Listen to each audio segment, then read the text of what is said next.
오늘 주시는 하나님의 말씀은 요한복음 15장 10절로 11절 말씀입니다. 잠언 17장 22절에 보면 하나님께서 우리에게 이러한 축복된 말씀을 주고 계십니다. 그 말씀을 보면 이렇습니다.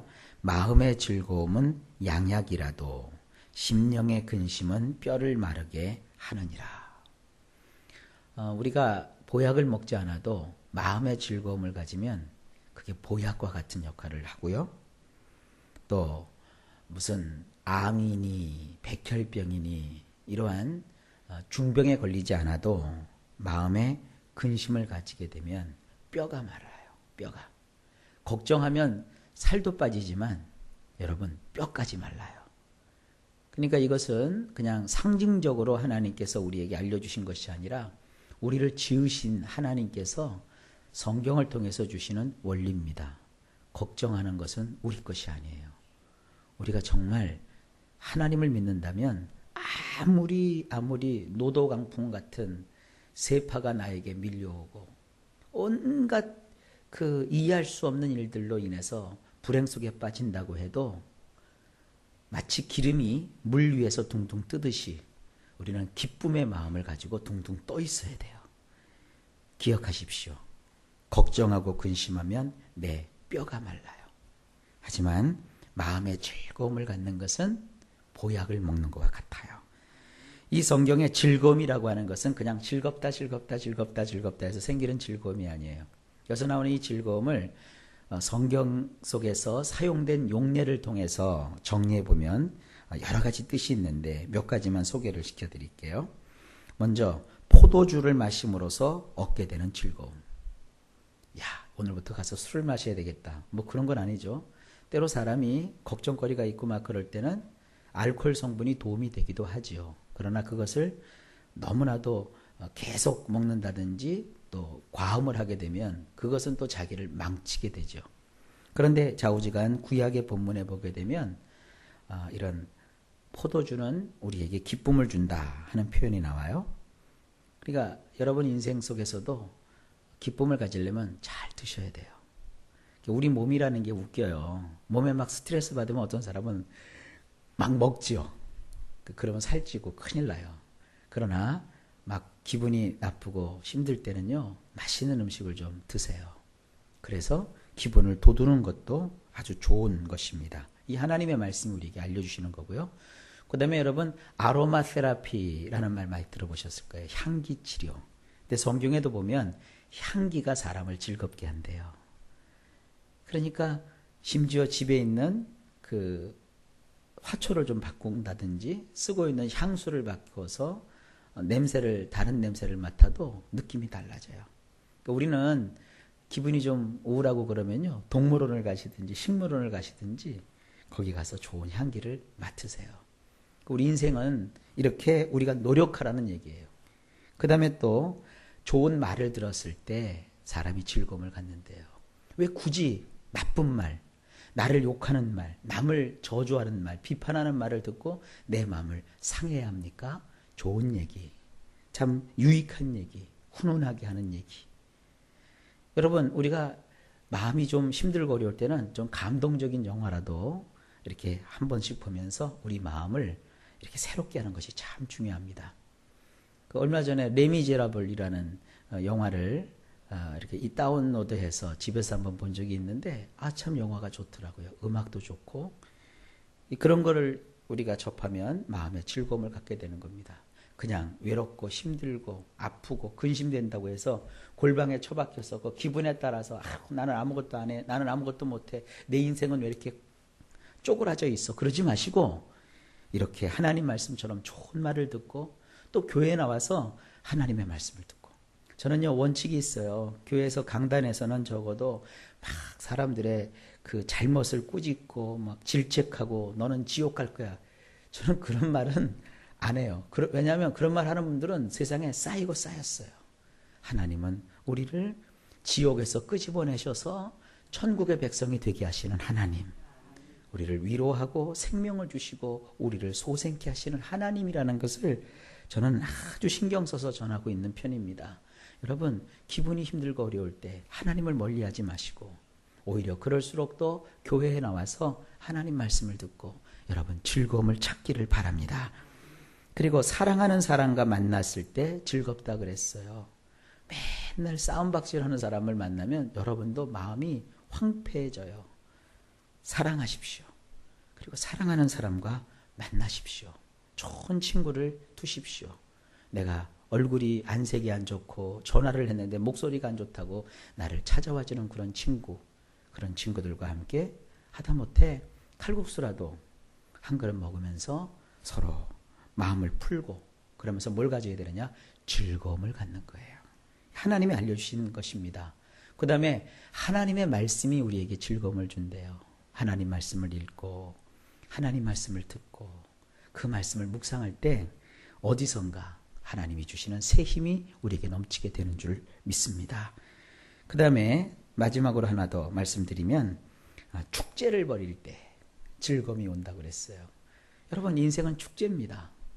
인생 가운데 하나님의 영광이 우리에게 나타나고 또 우리가 스스로 우리 인생을 축제처럼 만드는 것이 중요합니다. 맨날 똑같은 상에다가 똑같은 밥과 똑같은 반찬만 먹는다 할지라도 거기에 어느 날 조그만 800원짜리 장미꽃 하나라도 사다가 그 식탁 가운데다가 이렇게 화병에다가 컵에다가 이렇게 꽂아서 놓고 밥을 먹어보세요.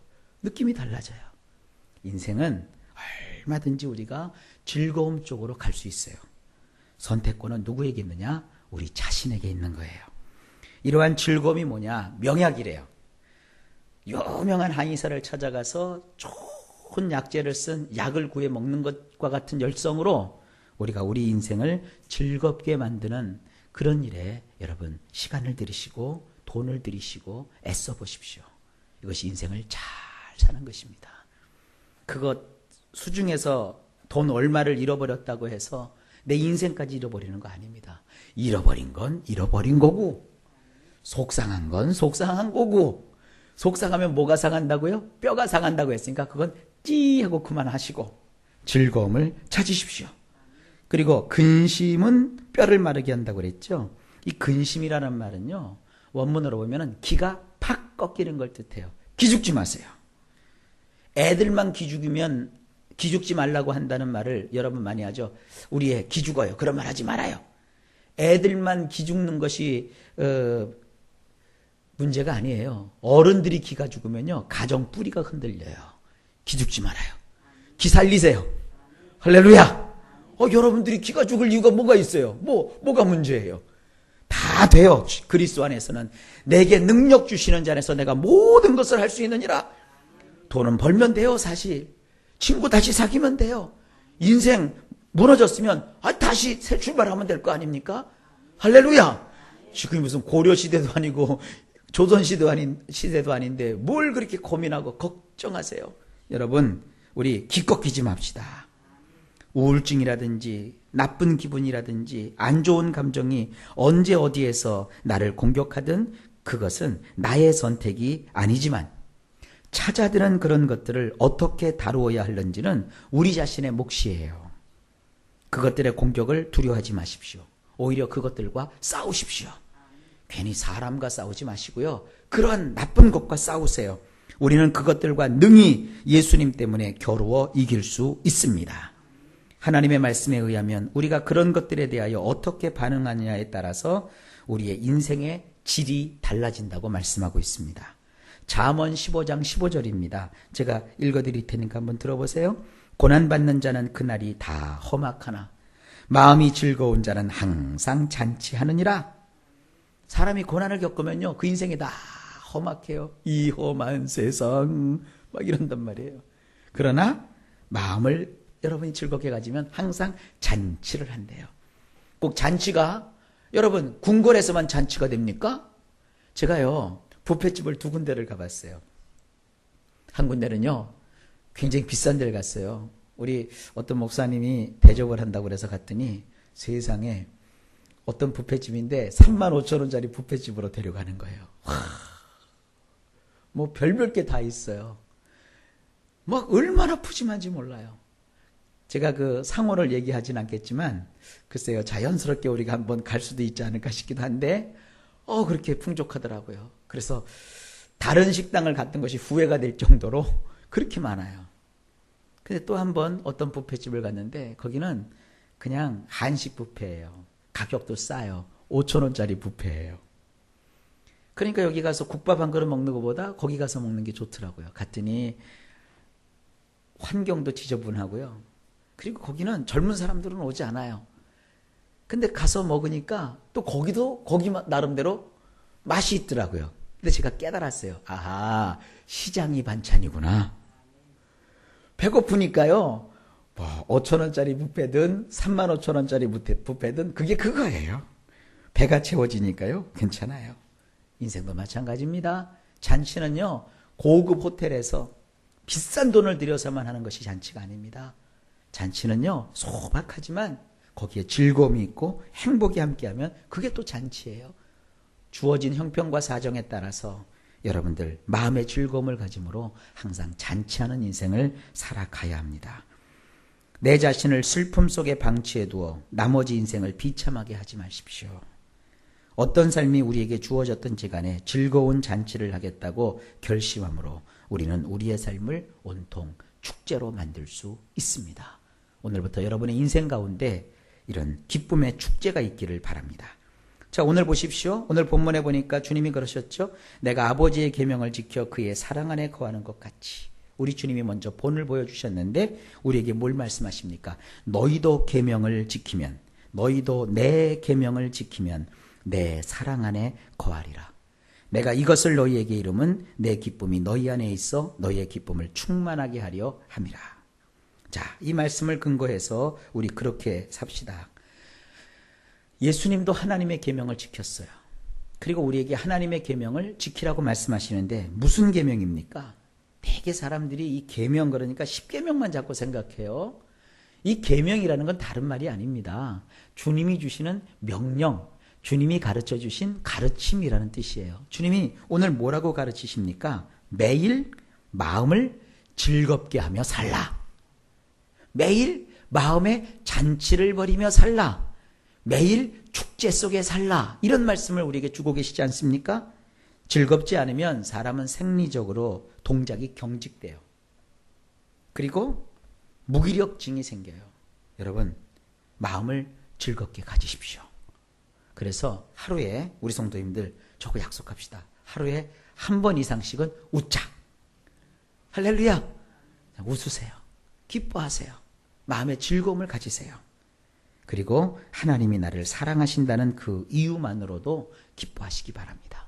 돈 때문에, 사람 때문에, 어떤 나의 인생에 주어진 기회 때문에 웃을 기회가 있을 때만 우리가 기뻐하지 마시고 평상시에도 하나님이 나를 사랑하신다는 그 이유를 가지고 기뻐하십시오. 이런 건 하지 마세요. 요즘 뭐 웃음 치료하는 사람들 그냥 무조건 막 하하하 웃는 거 있죠? 그건 몸에 안 좋아요. 그건 몸을 속이는 거예요. 그러지 마시고 웃어야 될 이유, 기뻐해야 될 이유를 생각하세요. 우리 이겁니다. 하나님이 나를 사랑하신다. 그거 하나만 가지고도 그 이유를 마음에 분명히 생각하시고 웃으세요. 할렐루야. 이것이 우리의 인생을 치료하는 아주 중요한 명약 중에 명약입니다. 자, 오늘도 주 예수님 안에서 복되고 약속하십시다. 하루 한 번씩은 웃읍시다. 하나님이 나를 사랑하신다는 이유만으로라도 오늘 그런 하루 되시길, 그리고 그런 인생 되시기를 예수님의 이름으로 축복합니다. 기도합니다. 하나님 감사합니다. 즐거움이라는 것이 우리에게 명약이라고 주님 알려주심을 감사합니다.